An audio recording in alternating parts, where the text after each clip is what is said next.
I decided to surprise him.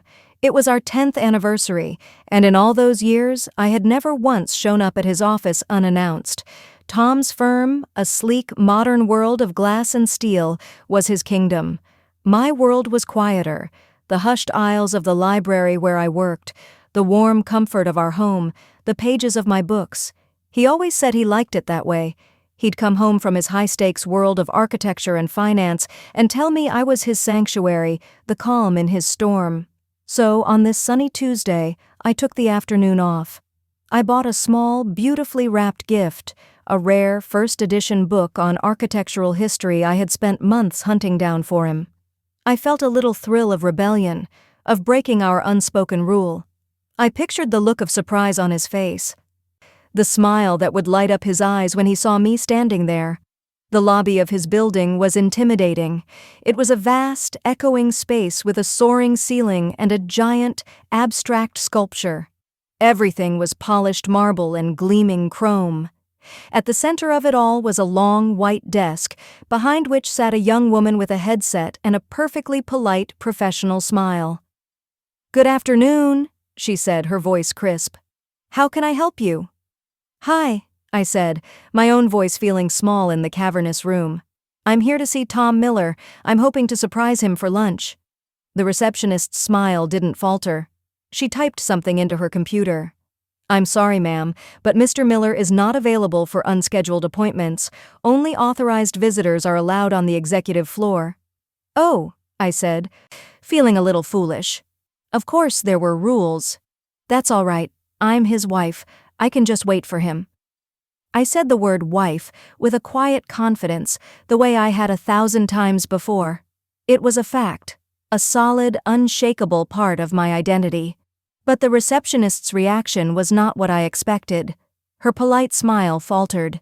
It didn't disappear, but it flickered, like a light bulb about to go out. A line of confusion appeared between her perfectly shaped eyebrows. She looked from her screen to my face and back again. "Oh," she said, and then she let out a short, nervous laugh. "I'm so sorry. There must be some kind of misunderstanding." I frowned. "A misunderstanding? I'm Alice Miller, his wife." She looked genuinely flustered now, her professional calm completely gone. She lowered her voice, leaning forward as if sharing a secret. "I'm really sorry, but that's not possible. His wife, Laura, just left with him for lunch not 5 minutes ago." The words hit me, but they didn't make sense. It was like hearing a sentence in a language I didn't speak. Laura? Who was Laura? My mind scrambled for an explanation. A client? A colleague with the same last name? A joke? But the look on the receptionist's face was not a joke. It was pure, unadulterated confusion. She was looking at me as if I were a crazy person who had wandered in off the street claiming to be the queen. In her world, Tom Miller's wife had a name, and that name was Laura. And she had just left. The gift in my hands suddenly felt very heavy. The air in the lobby felt thin, hard to breathe. The echoing sounds of the huge space faded into a dull ringing in my ears. I was standing in the middle of my husband's world, and I was a complete stranger. A cold, strange calm washed over me, pushing aside the initial shock. It was the librarian in me, the part of my brain that, when faced with a contradiction, doesn't panic, but seeks to solve the puzzle. The receptionist was still looking at me with pity and confusion. I forced my lips into a smile, mirroring her own polite, professional one. "Of course," I said, my voice sounding surprisingly steady. "My mistake. I must have the wrong day." I turned around before she could say another word. I walked across the polished marble floor, my heels clicking softly. I didn't run. I walked with a slow, deliberate pace. I pushed through the heavy glass doors and stepped back out into the bright sunshine. The city was loud around me. But my world was completely silent. If that woman who just left was his wife, then my entire 10-year marriage was a lie, and I needed to know with every fiber of my being who was the man I had been married to all this time. I didn't go home. I couldn't. Our house, the one I had so carefully turned into a home, suddenly felt like a stage, a movie set for a life that wasn't real. I walked for blocks, the city a blur of motion and noise around me, until I found a small, anonymous park. I sat on a bench, the gift for Tom still in my lap, and tried to make sense of the last 10 minutes, and the last 10 years. Tom and I had always lived in two separate worlds. It was one of the first things he established in our relationship. My world was quiet. I loved the smell of old books, the peace of a rainy afternoon, the comfort of a small circle of close friends. His world was loud, fast, and ambitious. He was a brilliant architect, and his career was a rocket ship. From the beginning, he framed the separation of our lives as a form of protection. "My work world is full of sharks, Alice," he would say, taking my hands in his. "It's all schmoozing and fake smiles and unbearable cocktail parties. I want to keep you separate from that. I want our home to be a sanctuary, a place where none of that corporate nonsense can touch us." And I believed him. It made sense. I hated small talk and big crowds. The idea of attending stuffy galas and networking events sounded like a nightmare. So when he went to award ceremonies, investor dinners, or company retreats, I was almost relieved to stay home. I would kiss him goodbye at the door, wishing him luck, and settle in for a quiet evening with a book. He would come home late, smelling of expensive wine, and tell me how boring it was, how he had been thinking of me the whole time. He built a wall between his work and our life, and he told me it was to keep the bad things out. I never once thought it was to keep me in. The red flags were all there, of course. They just looked like signs of a busy, successful husband. There was the second phone. He called it his work phone. He said it was a requirement from his biggest client for security reasons. It was always on silent, and he kept it in his briefcase, never leaving it out in the house. I never thought to question it. He was a CEO. CEOs had special phones. Then there were the business trips. They became more frequent as the company grew. He would fly to London, Tokyo, Dubai. He'd call me every night, his voice tired. He'd tell me about his long meetings, the boring hotel rooms. He'd send pictures, but they were always of buildings, architectural details, or the view from his hotel window, never of him with other people. When I asked, he'd laugh. "Trust me, Alice, you don't want to see pictures of a bunch of stuffy old businessmen. I'm doing this for us so one day I can slow down." He never brought his work friends home, not once in 10 years. When I suggested having his team over for a barbecue, he'd always have an excuse. "They're not our kind of people, honey. All they talk about is work and money. It would bore you to tears." He made it sound like he was protecting me from them, not hiding me from them. He had created a perfect narrative. He was the hard-working husband, shielding his gentle, book-loving wife from the harsh realities of his corporate world.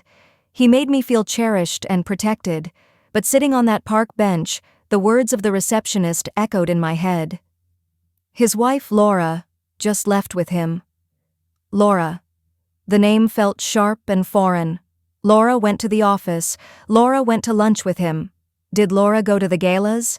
Did she go on the business trips to London and Tokyo? Was she in the pictures he never sent? The wall he had built wasn't a shield. It was a container. He had kept me in a neat little box labeled Home Wife, a quiet, comfortable secret. And outside that box, he was living a whole other life, a life where he had a different wife, a public wife. The rocket ship of his career had a co-pilot, and it wasn't me. I was just the quiet ground control operator he called when he was lonely, the one who never knew he was flying in a completely different sky. I sat on that park bench for what felt like hours, watching the world move around me. The shock had subsided, leaving behind a cold, terrifying clarity. My marriage was a lie. My husband was a stranger. I had two choices. I could go home, confront him, and watch him lie his way out of it, twisting the story until I was the one who was crazy, or I could find out the truth. I chose the truth. I took out my phone, my fingers scrolling through the contacts until I found the name I was looking for, Frank. Frank was a retired police detective, a man with a kind heart and a mind like a steel trap. More importantly, he had been my father's best friend and partner on the force for 30 years. When my dad passed away, Frank had looked me in the eye and said, If you ever need anything, Alice, anything at all, you call me, day or night. I had never used that offer. Until now. I found a quiet coffee shop, ordered a black coffee I didn't touch, and made the call. Frank, it's Alice Miller. Alice! His voice was a warm, gravelly sound that instantly made me feel a little safer. How are you, kid? I haven't heard from you in ages. I'm not sure how I am, Frank, I said, my voice trembling for the first time that day. I need your help. I need to hire you. I told him everything, the surprise visit, the receptionist, the name, Laura. I told him about the 2 separate worlds Tom had built, the world I was a part of and the one I was locked out of. I expected him to be shocked, to tell me I was overreacting. He wasn't. He just listened patiently, the way he always did. When I was finished, there was a long silence on the other end of the line. That man, Frank said finally, his voice low and hard, all the warmth gone. I never liked him. Your father didn't either. He was too smooth. He sighed. Okay, Alice, here's what we're going to do. I'm going to find out who this Laura is. I'll be quiet. I'll be careful. He won't know a thing. You just go home and act normal. Can you do that? Don't let him know anything is wrong. Yes, I said, a new resolve hardening in my voice. I can do that. Acting normal was the hardest part. When Tom came home that night, he was his usual self. He kissed me, asked about my day at the library, and apologized for being late. Just a long day at the office, he said with a tired smile. I looked at the man I had loved for a decade, the man I had shared a bed with, and I felt nothing but a cold curiosity. Who are you? I wanted to scream, but instead I just smiled back. It's okay. You work too hard. I didn't mention my visit. I didn't mention the gift that was now hidden in the back of my closet. I played the part of the loving, unsuspecting wife. It was surprisingly easy. It seemed it was a role I had been playing for years without even knowing it. The call from Frank came the next afternoon while I was at work, shelving books in the history section. I ducked into a quiet storeroom. Alice, he said, and his voice was grim. I found her, and it's worse than we thought. My hand tightened on the phone. Her name is Laura Vance, he said. She's a senior marketing director at a big PR firm. But that's not the important part. I started digging into public records, social media, news articles about your husband's company. Alice. She's everywhere. She's on his arm at every party, every gala, every awards dinner for the last 5 years. There are pictures of them all over the internet, smiling, holding hands. The captions all say the same thing. CEO Tom Miller and his lovely wife Laura. He paused, and I could hear him take a deep breath. As far as his entire professional world is concerned, Alice, she is Mrs. Miller. I leaned against a shelf of dusty books, the smell of old paper filling my lungs. The world tilted, and for a moment I thought I was going to be sick. It wasn't just a mistress. It wasn't just an affair. It was a replacement. He had a whole other wife, a whole other life, running in parallel to mine, and I had been completely, utterly erased. The word erased echoed in my mind. It was the only word that fit. I wasn't just the wife he was cheating on, I was the wife who didn't exist. Frank's discovery was a key, and it had just unlocked a door to a dark room I never knew was in my own house. Now we had to walk inside and see how deep the room went. Keep digging, Frank, I said, my voice hollow. I want to know everything. And so we dug. Frank, with his old-school detective skills, and me, with my librarian's patience for research. We became a team, working in the shadows of my own marriage. During the day, I would go to the library, using their powerful computers and databases to search for every mention of Tom Miller and Laura Vance. At night, I would go home to Tom, smile, and ask him about his boring day, all while feeling like a spy in a foreign country. The picture that emerged was horrifyingly complete. Laura Vance had a public social media profile. Her life was an open book, and the main character in that book was my husband. Her page was a curated gallery of the life he had been living without me. There were pictures of them on a beach in Bali, sipping cocktails from coconuts. Tom had told me he was at a solo work conference in Singapore that week. He had even sent me a picture of his boring hotel room. Looking at the picture of him with his arm around Laura, I could see the same hotel balcony in the background. There was a picture of them skiing in Aspen, bundled up in expensive gear, their faces flushed with cold and happiness. That was the week he had supposedly been stuck in Chicago during a blizzard, attending a series of emergency meetings. There were photos from inside a sleek modern apartment downtown. It was all glass and chrome, with a breathtaking view of the city skyline. It was a place I had never seen before. In one photo, Laura was holding up a set of keys, with the caption, "Finally getting to decorate our new city pad. So excited to have a place to crash after those late-night events." CEO wife, just city living.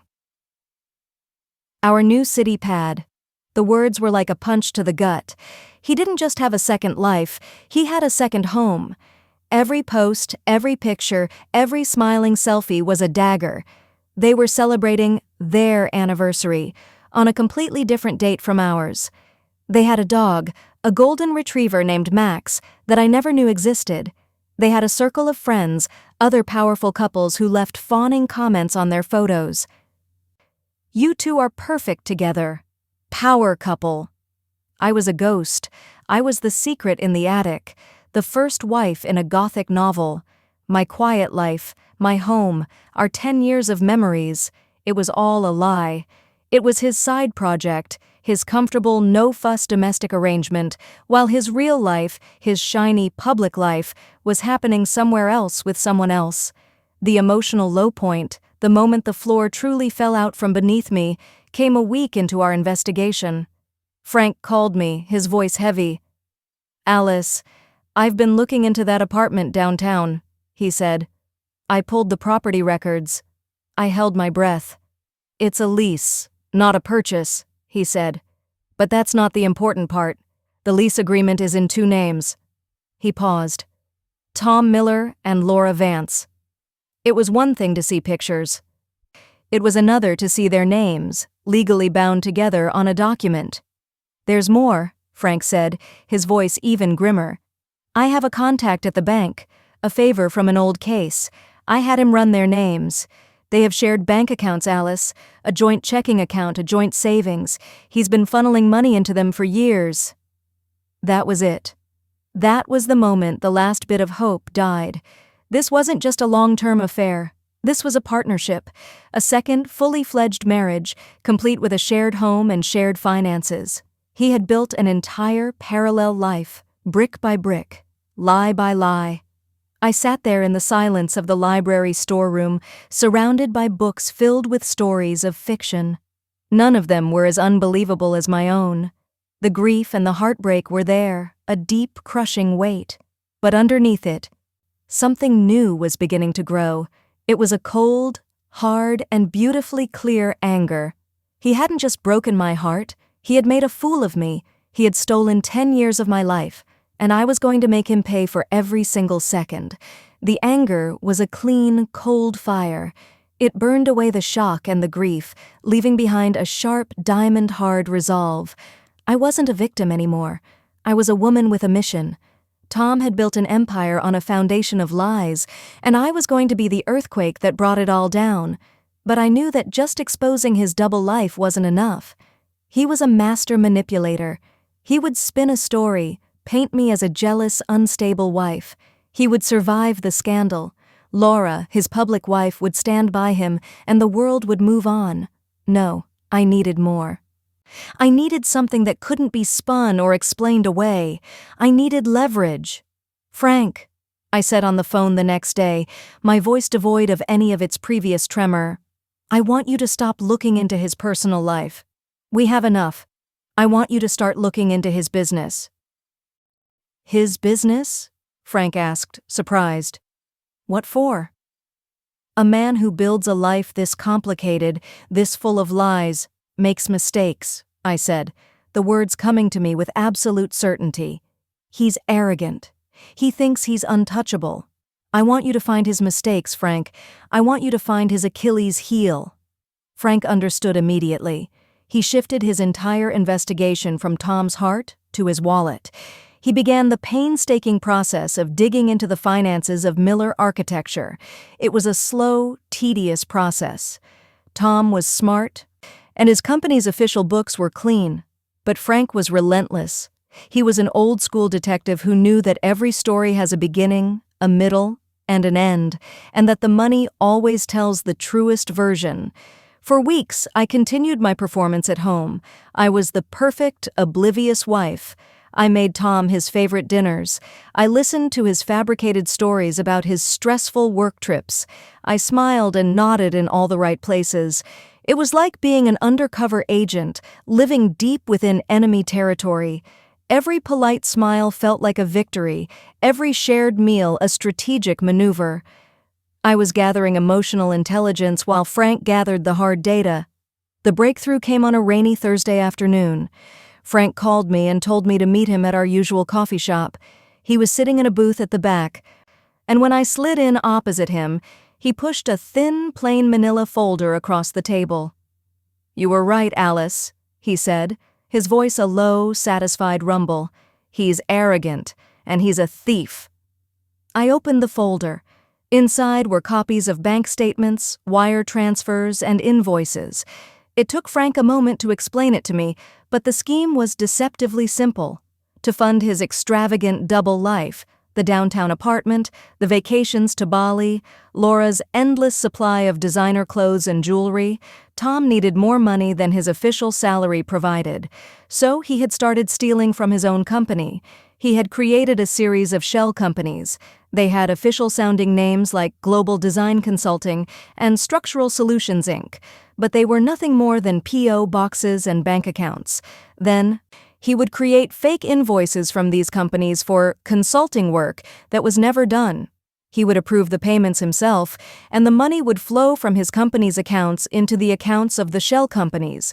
From there, he would transfer it to the secret joint accounts he shared with Laura. It was wire fraud. It was embezzlement. It was a federal crime. Frank had found it. He had noticed a pattern of large, regular payments to a handful of new suppliers. He had done the legwork, discovered the companies were fake, and traced the money's path. I stared at the documents in the folder, the numbers, the dates, the signatures. It was undeniable. It was the weapon I had been looking for. This wasn't a messy, emotional scandal he could talk his way out of. This was a cold, hard, mathematical crime. This was proof. I looked up at Frank, and for the first time in weeks, I smiled. A real smile. It wasn't a happy smile. It was the smile of a librarian who had just found the one perfect book that could answer every question. "This is it," I said, closing the folder. "This is his Achilles heel." He had built his shining castle on a foundation of my trust and his company's money, and I had just found the lever that would bring the whole thing crashing down. The manila folder sat on my passenger seat like a bomb. It contained everything I needed to obliterate Tom's world. I could go to the police. I could go to his company's board of directors. I could send an anonymous email to the press and watch the ensuing firestorm. Any of those options would lead to his ruin. But it felt too simple, too clean. He had spent a decade carefully, methodically erasing me from his public life, making me a ghost. A quiet, anonymous takedown felt unsatisfying. He had made me invisible. I decided, with a chilling sense of purpose, that I would reintroduce myself to his world in the most visible way imaginable. I wouldn't be a whisper. I would be a thunderclap. I went home and logged onto my computer. I pulled up the website for Miller Architecture. The homepage was a rotating gallery of his award-winning buildings. And there, on the events page, was exactly what I was looking for. The 5th Annual Visionary Awards Gala. It was the biggest night of the year for his company, a lavish, black-tie event celebrating the best in modern architecture. It was 2 weeks away. Tom would be the master of ceremonies. He would be on stage, at the height of his power, basking in the admiration of his peers. And on his arm, smiling for the cameras, would be his beautiful public wife, Laura. It was the perfect stage. The event was, of course, sold out. But Frank, with his endless network of contacts, knew a guy who knew a guy. A friend of mine on the force retired and does private security for the hotel where they're holding it. He told me over the phone. He says he can get you a ticket. A single ticket. No questions asked. A single ticket. It was perfect. I wouldn't be anyone's plus one. I would be there on my own terms. For the next 2 weeks, I lived in a state of suspended animation. At home, I was still the quiet, attentive Alice. I helped Tom pick out his tuxedo for the gala. I listened to him practice his speech. He complained about how boring the event would be, how he wished he could just stay home with me. The lies were so practiced, so smooth, that they no longer even angered me. They were just noise. "You should go with me one of these years, Alice," he said one night as I was adjusting his bow tie, "just to see what a circus it is." "Maybe next year," I said, my voice soft, my smile perfect. While I was playing the part of the perfect wife, I was also preparing for battle. I didn't want to look like the mousy librarian he had tucked away. I wanted to look like a woman he had never seen before. I used the anonymous debit card Frank had helped me set up, funded by a small, forgotten savings account that was only in my name, and I went shopping. I bought a dress. It wasn't something Alice the librarian would ever wear. It was a deep, emerald green silk gown that was both elegant and commanding. It was simple, but it had a presence. I bought shoes that made me taller and delicate diamond earrings that caught the light. The night of the gala, I went through my routine with Tom. I wished him luck, told him he looked handsome, and gave him a kiss on the cheek. "Break a leg," I said. "I'll be waiting up for you." He smiled, patted my head, and left. As soon as his car was gone, my own transformation began. I showered and did my hair, not in its usual simple bun, but in a sleek, elegant style. I did my makeup, emphasizing my eyes. When I was done, I slipped on the emerald dress. I stood in front of the full-length mirror in our bedroom. The woman staring back at me was a stranger. She was not the quiet, comfortable wife. She was not the heartbroken victim. She was someone else. She was poised, confident, and dangerous. She was the woman who was about to walk into the center of her husband's universe and reclaim her name. I picked up my small clutch purse. Inside was my phone, my lipstick, and a single plain USB drive. The bomb. I was ready. The battlefield was set, and the guest of honor was about to make her grand entrance. The ballroom was a galaxy of glittering lights and quiet, important murmurs. Crystal glasses clinked, and the air was thick with expensive perfume and the scent of success. I walked through the crowd, a woman in an emerald green dress who nobody knew. I felt a strange sense of power in my anonymity. These people, this entire world, had no idea I existed, and I was about to become the only thing they would remember from this night. I found a spot near the back, partially hidden by a large pillar, and I waited. I watched Tom work the room. He was a king in his court, shaking hands, laughing, his arm possessively around Laura's waist. She was radiant in a silver dress, playing her part to perfection, smiling up at him with adoration. They looked like the perfect couple, a power couple. The illusion was flawless. Finally, the lights dimmed, and the ceremony began. After a series of smaller awards, the chairman of the board went on stage to introduce the man of the hour. He lavished praise on Tom, calling him a visionary, a titan of the industry. Then, to a roar of applause, Tom walked onto the stage, pulling Laura up with him. He stood at the podium, basking in the spotlight. Laura stood beside him, her hand on his back, the proud, supportive wife. This was his moment, the peak of his power, the pinnacle of his public life, and it was the perfect moment for me to burn it all down. I stepped out from behind the pillar and began to walk toward the stage. My steps were calm and deliberate. I wasn't running. I wasn't shouting. I was simply walking. A few people turned to look at me, a flicker of curiosity on their faces. As I got closer, a security guard moved to intercept me. He was large and imposing. "Ma'am, you can't go up there," he said, putting a hand out to stop me. I didn't look at him. I looked past him, at the large projection screen behind Tom on the stage. I took out my phone, which was already connected to the event's public Wi-Fi network. Frank's security friend had given me the access code. With a single tap, I sent a file from my phone to the projector. An image flashed onto the giant screen, replacing the sleek logo of Miller Architecture. It was a high-resolution scan of my marriage certificate. Our names, Tom Miller and Alice Miller, were clear for everyone to see. The date was exactly 10 years and 1 day ago. A collective gasp went through the ballroom. The murmuring stopped. Every eye was now on the screen, and then on me. Tom, who had been in the middle of a sentence, froze. His smile vanished. He stared at the screen, then at me, his face a mask of pure, unadulterated horror. Laura followed his gaze, and her perfect smile dissolved into a slack-jawed look of confusion. The security guard was so stunned he forgot to stop me. I walked past him, took a microphone from the hand of a stunned event organizer, and stepped onto the corner of the stage. The spotlight was still on Tom, but the attention of every single person in that room was on me. "Good evening," I said, my voice clear and steady, amplified by the microphone. It didn't tremble. "My name is Alice Miller, and for the last 10 years, I have been the wife of that man, Tom Miller." I let the words sink in. I pointed to the screen. "That is our marriage certificate. Today is our 10th anniversary." I looked directly at Tom. His face was ashen. He looked like a statue.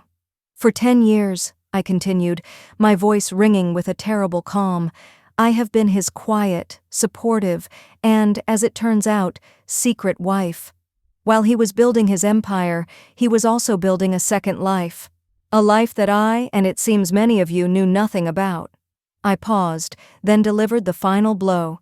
"But a man who builds his life on lies often builds his business on them too. As of 2 minutes ago, a file containing irrefutable proof of Mr. Miller's embezzlement and wire fraud has been delivered to the inbox of every member of his board of directors and to every major news outlet in this city." Panic erupted. The quiet ballroom exploded into a chaos of shouting and frantic whispers. People were standing up, pulling out their phones. Tom's carefully constructed world, his 2 perfect, separate lives, had just collided and imploded in the most public way imaginable. Laura backed away from him on the stage, her face a mask of disgust and horror as she realized the man she had attached herself to was a fraud. I placed the microphone gently on the stage. My work was done. I turned my back on the beautiful, perfect chaos I had created. I walked off the stage, through the stunned and parting crowd, and out the grand doors of the ballroom. I didn't look back. I left the ruins of Tom Miller's life behind me and stepped out into the cool night air, finally, blessedly, free.